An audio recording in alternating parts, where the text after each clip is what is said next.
안녕하세요. 저는 성북구에 살고 있는 40대 중반 여자입니다. 여러분들은 몸과 마음을 다 줄 만큼 누구보다 사랑했던 사람에게 배신을 당해보신 적 있으신가요? 제가 이 이야기를 누구에게 말하기도 그렇고 이곳에 사연을 보내는 것도 몇 번이나 망설였어요. 몇 번이고 썼다 지웠다 반복했지만 혹시나 저와 같은 일을 겪게 되실까 걱정되어 여러분들에게 저처럼 당하지 않으셨으면 하는 마음에 용기를 내어보기로 했어요. 직접 까보기 전까진 그 속에 뭐가 들었는지 전혀 알 수 없는 게 사람 마음인 것 같아요. 그 사람에 대해 다 아는 것 같다가도 속을 까보면 제가 알던 사람과는 전혀 다른 경우가 많더라고요. 그래서 저는 귀신보다 사람이 더 무서운 것 같아요. 귀신은 저희 눈에 거의 안 보이지만 간혹 보이더라도 겁주는 게 끝이잖아요. 반면 사람은 속을 모르니 무슨 생각을 하고 무슨 짓을 할지 예측이 안 가서 더 무서워요. 저희 집안은 나름 교육자 집안이었어요. 아버지는 사업을 하셨고 저희 외가 쪽이 대대로 교수, 교사하셔서 저희 어머니도 대학 교수셨어요. 아버지께서는 제가 사업을 이어받았으면 하는 바람이 있으신 것 같았지만 저는 아이들을 좋아해서 어머니처럼 훌륭한 교육자가 되고 싶었어요. 항상 어머니를 롤모델로 삼고 훗날 중학교 교사가 된 저를 상상하곤 했죠. 그런데 제가 중학생이 되던 해에 어머니께서 갑자기 돌아가신 거예요. 평소 건강해 보이셨기 때문에 어머니의 사망 소식은 제게 더 충격이었죠. 어머니는 평소처럼 수업 준비하다가 갑자기 심장마비가 와서 돌아가셨다고 하더라고요. 알고 보니 어머니께서는 어렸을 때부터 심장이 약하셨대요. 그래서 깜짝깜짝 놀라는 공포영화 같은 것도 못 보고 친구들끼리 놀래키는 장난 같은 건 일절 치지 않으셨다고 아버지께 들었어요. 저는 어렸을 때부터 철이 일찍 들었던 터라 제가 울면 어머니께서 편히 못 가실까봐 울지도 않고 의젓하게 아버지 곁을 지키면서 어머니를 잘 보내드렸어요. 오히려 저보다는 아버지께서 더 슬퍼하셨고 태어나서 처음으로 아버지께서 우는 모습을 보게 됐죠. 늘 가장으로서 위험 있는 모습만 보다가 이렇게 무너진 모습을 보니 마음이 너무 안 좋더라고요. 그래도 장례식을 마치고 얼마 지나지 않아서 다시 평상시 모습으로 돌아오셔서 다행이었어요. 아버지는 제게 지원을 아끼지 않으셨고 하고 싶은 공부가 있다고 하면 다 하게 해주셨어요. 덕분에 저는 공부를 열심히 해서 다들 가고 싶다고 난리인 명문대에 들어가게 되었죠. 대학교 입학할 때까지 공부만 하며 살아왔기 때문에 남자친구를 제대로 사귀어 본 적이 없어요.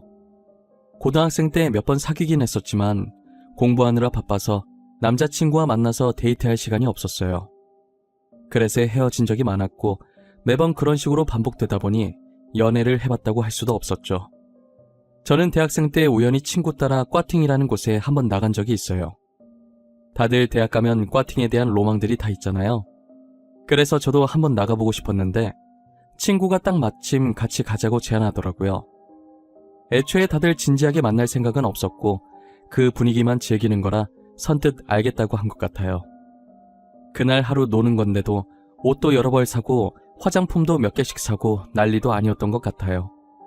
제가 유난인가 싶었는데 꽈팅 날에 가보니 제 친구들도 만만치 않게 한껏 꾸미고 왔더라고요. 평상시에 다 늘어난 추리닝에 과잠 입고 안경 끼고 다니던 애들이 하나도 안 보이는 거예요. 우린 평소와 완전 다른 서로의 모습을 보고 까르르 웃으면서 놀리기 바빴어요. 수업할 때까진 아무 생각이 없었는데 막상 수업을 마치고 꽈팅 시간이 다가오니 떨리더라고요. 괜히 입이 바짝바짝 말라서 물을 얼마나 마셨는지 모르겠어요. 저는 국어 국문학과였고 상대는 의학과였어요. 공부만 하던 사람들이라 분위기가 많이 어색할 줄 알았는데 의외로 의학과 분들이 잘 노시더라고요. 먼저 분위기를 풀어주셔서 저희도 편하게 섞여서 놀 수 있었어요. 어차피 즐기러 간 자리라서 내숭 떨지도 않았고 평상시 제가 하던 대로 행동했었어요. 그런데 그 모습이 털털해 보이고 좋아 보였나 봐요.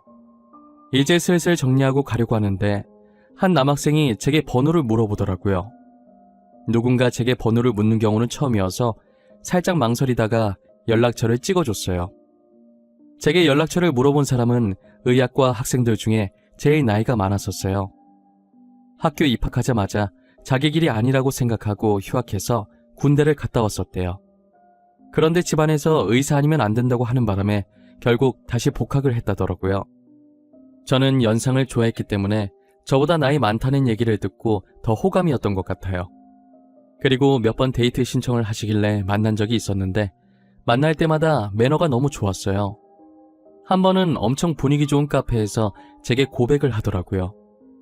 저는 제대로 된 연애는 처음이기도 하고 만난다고 해서 다 결혼하는 건 아니니까 처음엔 이 남자와 가볍게 연애를 시작했어요. 그런데 알면 알수록 너무 다정하고 세심해서 남자친구에 대한 제 마음이 점점 커지더라고요. 남자친구는 의대생이라 저보다 할 일이 많아서 학교 생활을 바쁘게 보내고 있긴 했지만 저를 만날 시간을 꼭 내서 틈틈이 데이트를 자주 하는 편이었어요. 예과생 때는 그렇게 데이트를 자주 했었는데 본과생이 되고 나서는 예전보다 자주 못 보게 되더라고요. 그래도 서로에 대한 마음은 변함이 없었어요.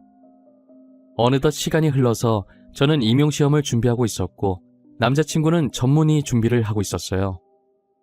평소처럼 공부를 하고 있는데 속이 니글니글한 게 이상하더라고요.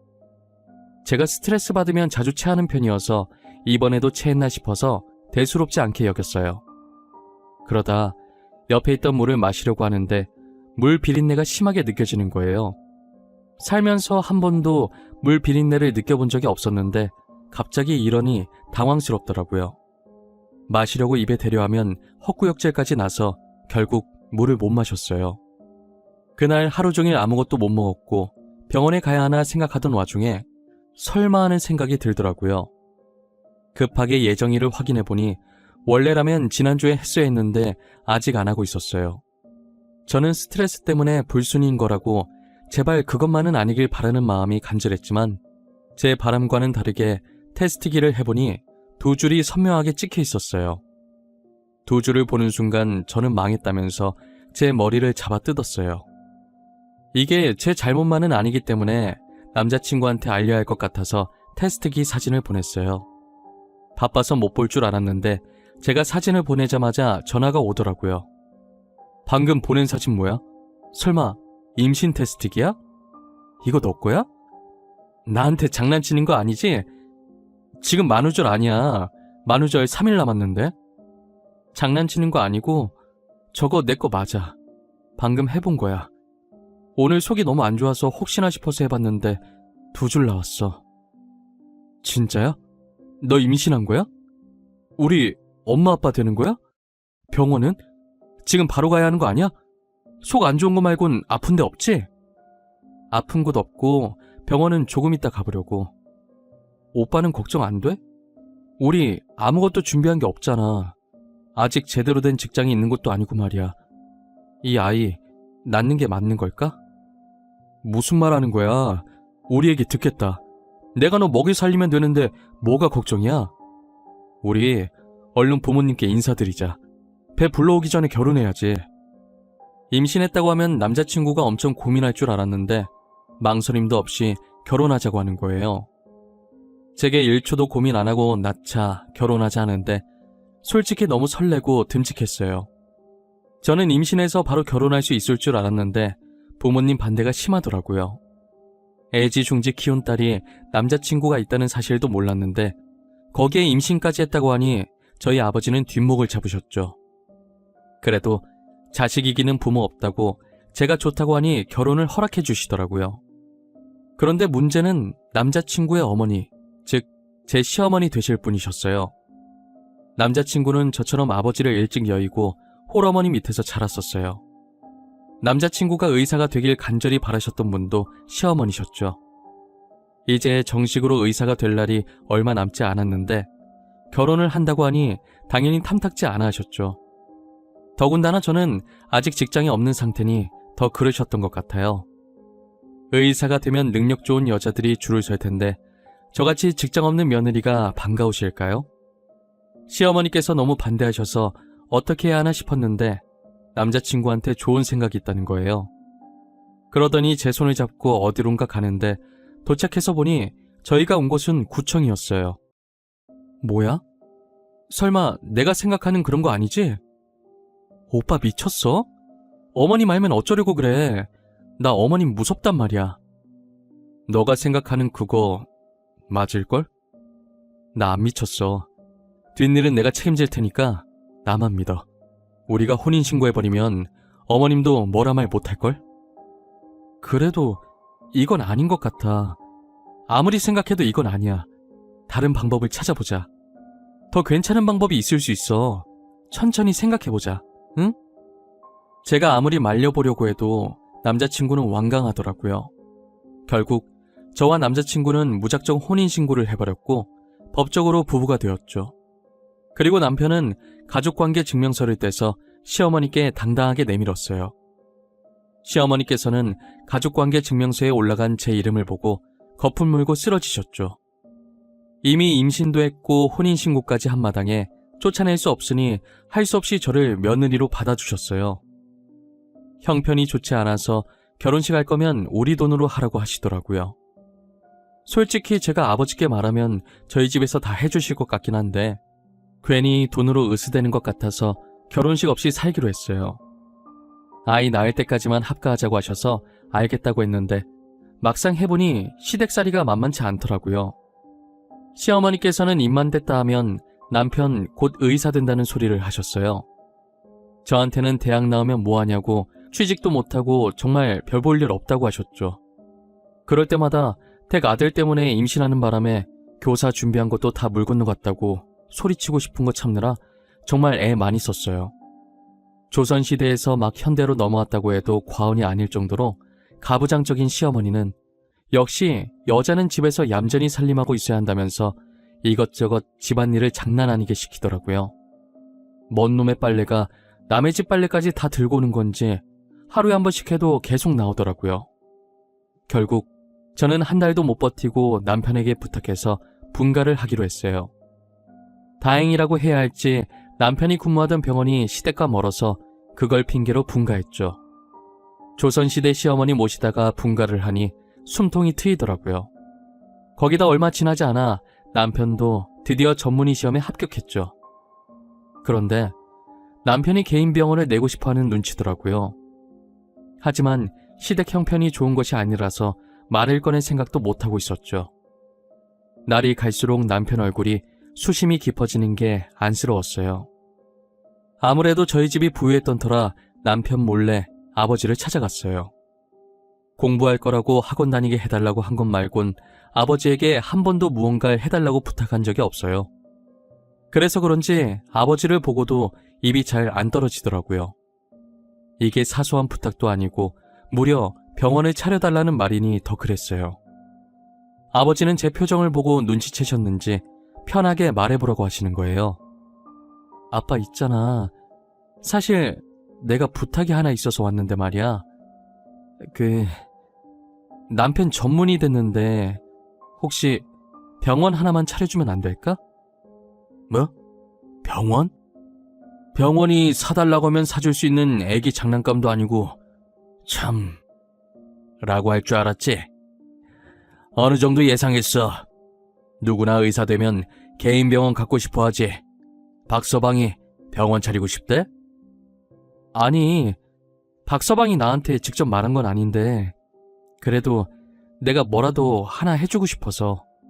남편도 개인 병원 운영하면 동기들한테 기사할 것 같고 나도 아빠가 해주면 시어머니한테 당당해질 수 있을 것 같아서. 그래, 알겠다. 아빠가 병원 하나 차려줄게.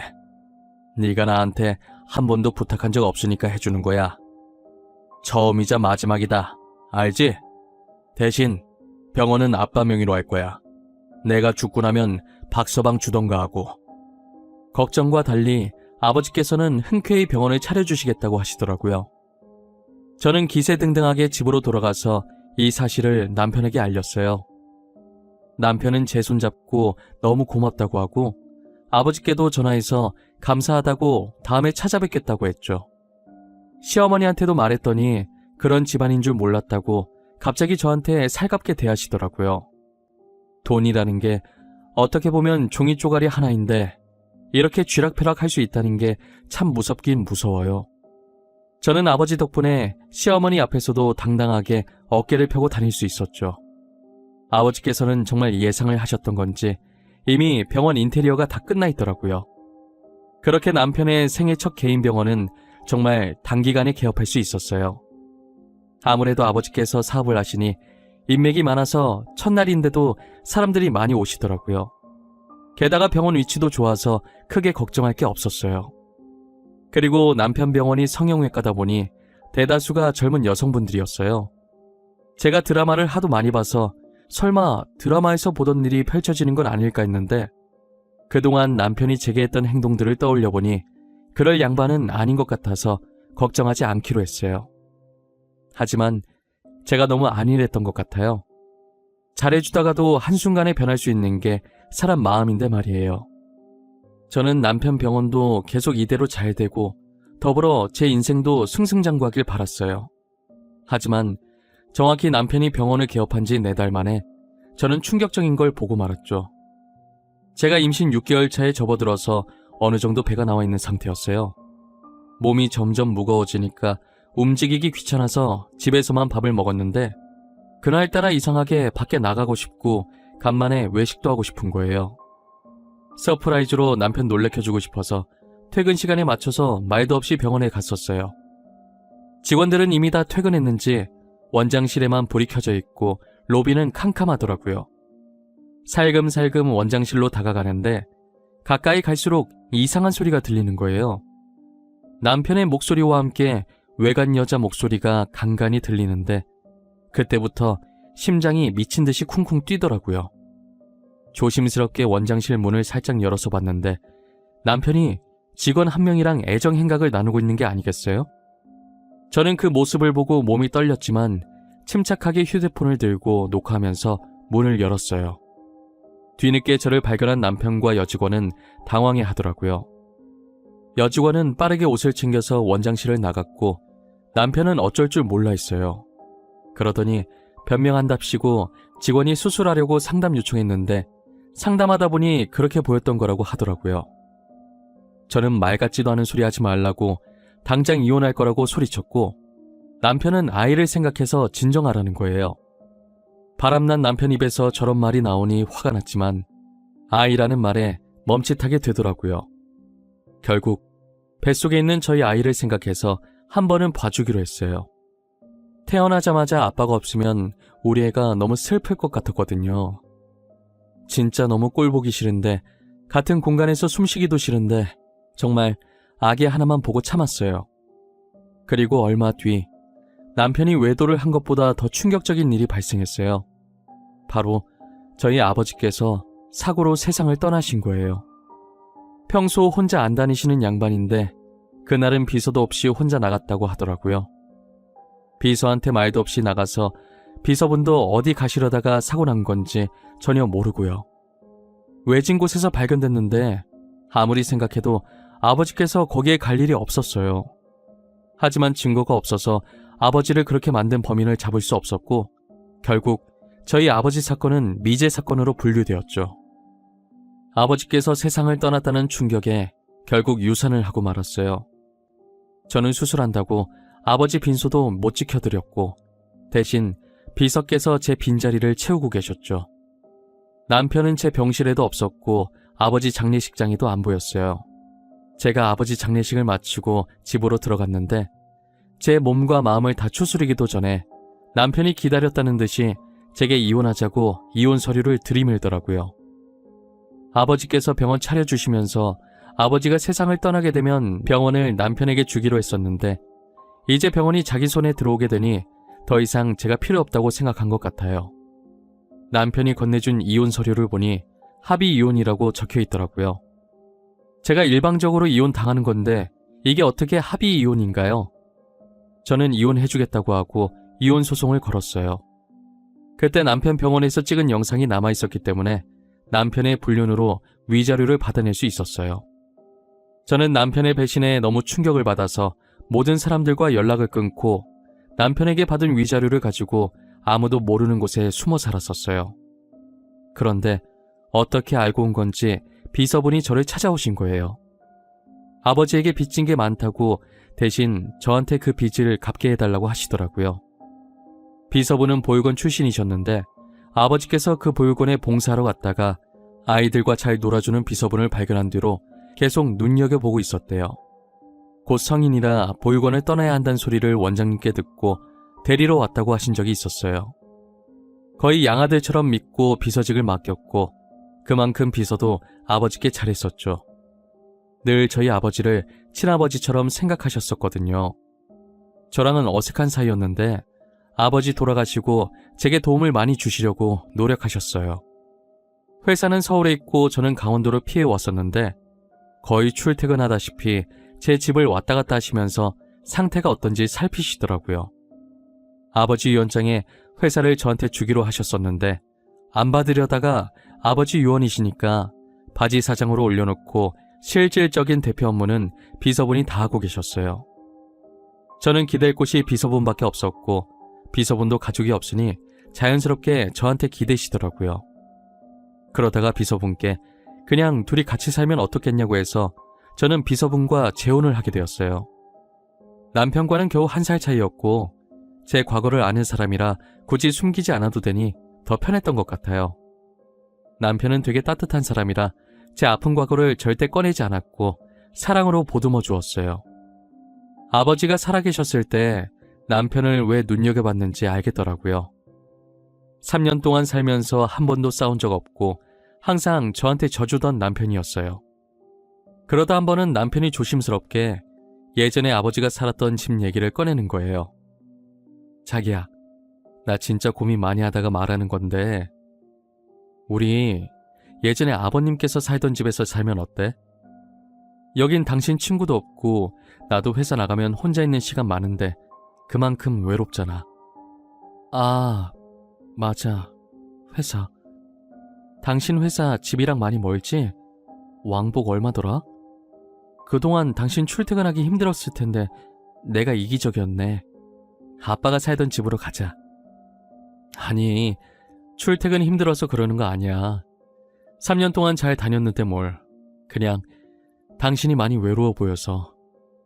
왜 그런 사람 때문에 당신이 이러고 살아야 하는지 모르겠어. 저는 듣고 보니 남편의 말도 맞다고 생각했어요. 생각해보면 잘못은 전 남편이 있는데 제가 왜 궁상 떨면서 이러고 살았는지 모르겠어요. 그렇게 저희는 3년 반 만에 고향인 서울로 올라오게 됐어요. 남편은 한쪽에서 이삿짐을 풀고 있었고 저는 오랜만에 다시 만난 집을 둘러보고 있었어요. 아무도 없는 집치곤 깔끔하길래 놀랐는데 알고 보니 남편이 주말마다 와서 관리해줬더라고요. 저도 신경 안 쓰고 있던 아버지 집을 남편이 소중히 관리해줬다니 고마워서 눈물이 고였어요. 이삿짐을 풀고 있는 남편을 보면서 눈물이 흐를랑 말랑 하고 있는데 누가 뒤에서 제 이름을 부르더라고요. 지아은씨? 지아은씨 맞으시죠? 3년 동안 찾아왔었는데 아무도 안 계시다가 드디어 만나 뵙네요. 저는 지은석씨 전담 변호사였던 김철우라고 합니다. 안녕하세요. 아, 네, 안녕하세요. 근데 변호사님께서 3년 동안 저희 집엔 어쩐 일로... 혹시 저한테 무슨 볼 일이라도 있으신 거예요? 지은석씨 앞으로 건물이 하나 있었잖아요. 성형외과 건물 말이에요. 그 건물 때문에 말씀드릴 게 있어서 왔습니다. 전화도 드렸었는데 없는 번호라 떠서 전달이 늦었네요. 아버지 유언장대로면 이미 전 남편 명의로 넘어갔어야 할 병원인데요. 그 건물에 무슨 문제라도 생긴 건가요? 그럼 전 남편에게 연락해 보셔야 할 것 같아요. 무슨 소리세요? 지은석 씨께서 유언장에 그 병원을 지아은 씨 앞으로 해달라고 하셨었어요. 아, 그리고 병원도 병원인데 혹시 지은석 씨가 사용하시던 휴대폰 잠깐 볼 수 있을까요? 저희 아빠 휴대폰이요? 어디 놔뒀는지 몰라서 집안에서 찾아봐야 할 것 같은데 아빠 휴대폰에 뭐가 있나요? 저도 그게 궁금해서요. 사망 직전에 저한테 사진인가 영상 보낼 거 있다고 하셨는데 못 받았거든요. 근데 영 찝찝해서요. 그래서 뭘 보내려고 하신 건지 확인해 보려고요. 변호사의 말에 저와 남편은 폰 안에 뭔가 큰 게 있을 것 같다는 생각이 들었어요. 아버지가 돌아가신 날 경찰에게 받은 유품들을 그대로 아버지 옷장에 넣어놨었거든요. 유품이 들어있는 상자를 뒤지기 시작하는데 제일 밑에 휴대폰이 들어있더라고요. 제가 손을 너무 떨자 남편이 가져가서 폰을 켰어요. 3년 만에 키는 거다 보니 배터리가 없어서 켜지지가 않았고 저희는 급하게 충전선을 연결했어요. 충전선을 연결하자마자 아버지의 휴대폰이 켜지더라고요. 곧장 사진첩으로 들어갔는데 그때 생각하면 아직도 아찔해요. 영상 하나가 들어있었는데 아버지께서 사고를 당해 쓰러지는 순간에 마지막까지 남은 힘을 쏟아서 찍은 영상 같았어요. 아버지는 자신을 치고 떠나는 차를 찍는데 그 차 주인은 전 남편이었어요. 저는 차 번호판을 보자마자 너무 놀라서 입을 막고 소리를 질렀죠. 알고 보니 전 남편이 불륜도 들켰겠다, 병원이라도 가지려고 일부러 그랬던 것이었어요. 변호사께서는 그 영상을 보시고 아버지께서 유언장 수정하시면서 계속 악몽을 꿨다고 했는데 그게 이런 일이 생기려고 그랬던 것 같다고 하셨어요. 사실을 알게 된 이상 더 이상 전 남편을 가만히 둬서는 안 될 것 같았어요. 저는 전 남편이 운영하고 있던 병원을 다른 사람에게 넘겨버렸어요. 그리고 전 남편을 신고하려고 경찰서로 향했죠. 그런데 전 남편이 딱 마침 경찰서에 연행돼서 앉아있더라고요. 살짝 엿들어 보니 전 남편한테 걸린 의료사고 소송과 상간남 소송이 어마어마했어요. 원래 안 좋은 일은 한꺼번에 터진다고 하잖아요. 이제껏 잠잠하다가 제가 신고하러 간 날 그때 한 번에 다 터진 거라고 하더라고요. 참 고소복도 많은 양반이었어요. 전 남편은 뒤늦게 저를 발견하고 엄청 놀라는 거예요. 그러더니 저보고 병원 내놓으라고, 병원이 왜 제 명의로 되어 있는지 따지더라고요. 지금 나한테 그거 따지고 있을 상황이 아닐 텐데? 너 저기 쌓여있는 고소장들 다 어떡하냐? 근데 저 고소장들 내가 가지고 온 거에 비하면 진짜 약과다. 그게 무슨 말이야? 네가 뭘 들고 왔는데? 나 아무 짓도 안 했어. 너 3년 동안 어디에 처박혀서 숨어있더니 머리가 어떻게 됐냐? 내가 뭘 가지고 왔는지 알면 깜짝 놀랄 텐데. 뭐 여기서 공개? 바로 까줘? 네가 궁금하다고 하면 이렇게 많은 사람들이 있는 데서 공개하고. 그렇게 공개할 생각은 없었는데 전 남편이 궁금해하는 것 같아서 아버지 폰에 있던 영상을 틀었어요. 전 남편은 그 영상을 보자마자 온몸을 사시나무 떨듯이 떨고 있더라고요. 저는 새침하게 휴대폰을 다시 넣고 전 남편을 향해 살짝 웃어주고 뒤돌았어요. 그리고 곧장 전 남편을 저희 아버지 사건 범인으로 신고했죠. 결국 전 남편은 징역형을 살게 되었고, 그리고 전 남편에게 걸려있는 소송들 위자료 때문에 시어머니께서 똥줄이 빠지게 돈 구하고 다니시는 것 같더라고요. 드라마처럼 엄청난 복수를 해주고 싶었는데 그렇게 하면 저도 법에 걸리기 때문에 할 수가 없었어요. 속이 완전히 후련해지진 않았지만 그래도 아버지 억울함 정도는 조금 풀 수 있어서 다행이에요. 저희 남편은 이제라도 범인 찾아서 다행이라고, 아마 안에서 천벌받고 있을 거라고 저를 위로해줬어요. 현재 제 남편은 아버지께서 제게 남겨주신 선물 같은 사람이에요. 아버지는 사고가 아니었더라도 나이가 많이 드셔서 저보다 일찍 세상을 떠나게 될 테니 자신이 세상을 떠나게 되면 저 혼자 외롭지 말라고 제 남편을 남겨주신 것 같아요. 남편은 제게 때로는 아버지였다가 때로는 친구였다가 그리고 인생의 동반자인 소중한 존재입니다. 다른 것들은 다 잃어도 지금 남편만큼은 절대 잃고 싶지 않아요. 평생 지금처럼만 서로 이해하며 알콩달콩 잘 살았으면 좋겠어요. 이제는 저도 무거운 마음을 내려놓고 행복해질 때가 되지 않았을까 싶네요. 저의 긴 이야기는 여기서 끝입니다. 지금까지 들어주셔서 감사하고 여러분들은 저 같은 일 겪지 마시고 꼭 행복해지시길 바랄게요.